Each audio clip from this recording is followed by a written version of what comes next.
আমাৰ বেজেৰা উচ্চতৰ মাধ্যমিক বিদ্যালয়ত আজি OBC ডেভেলপমেণ্টৰ তৰফৰ পৰা কিছু ছাত্ৰ ছাত্ৰীৰ উপযোগী হোৱাকৈ কিছু সামগ্ৰী বিতৰণ কৰা হয় আৰু এই বিতৰণ কৰা কাৰ্যসূচীত আমি উপস্থিত আছোঁ আৰু ইতিমধ্যে এই লিষ্টখন মই ইয়াত ভাৰপ্ৰাপ্ত অধ্যক্ষ হৈ থাকোঁতে 2024 চনতে দিছিলোঁ আৰু আজি এই সামগ্ৰীখিনি আহি পাইছে আৰু ছাত্ৰ ছাত্ৰীৰ মাজত এইখিনি আমি বিতৰণ ইতিমধ্যে কৰা হ'ল আৰু মই দেখিছোঁ এতিয়া ইয়াত আছে আমাৰ এটা ছাতি আছে, এটা স্কুল বেগ আছে,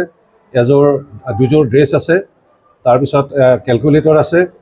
তাৰপিছত পানীৰ বটল আছে, জিঅ'মেট্ৰি বক্স আছে, এখন ডিক্সনাৰী আছে, এখন মেট আছে, এনেকৈ প্ৰায় 12 বিধ সামগ্ৰী ছাত্ৰ ছাত্ৰীৰ উপযোগী সামগ্ৰী শৈক্ষিক ক্ষেত্ৰত লগা সামগ্ৰী কিছুমান বিতৰণ কৰা হৈছে আৰু তাৰ বাবে মই এই ক্ষেত্ৰত সহায় সহযোগ আগবঢ়াৰ কাৰণে আমাৰ বিদ্যালয়ৰ প্ৰাক্তন ছাত্ৰ তথা মুখ্যমন্ত্ৰী মহোদয়ৰ বিশেষ কৰ্তব্যৰত বিষয়া হেমন্ত চৌধুৰী ডাঙৰীয়াক মই ধন্যবাদ জনাইছোঁ। ইয়াৰ লগে লগে মুখ্যমন্ত্ৰীকো ধন্যবাদ জনাইছোঁ আমাৰ স্কুলখন বাছনি কৰাৰ কাৰণে আৰু আমি এই বস্তুখিনি পোৱাৰ কাৰণে।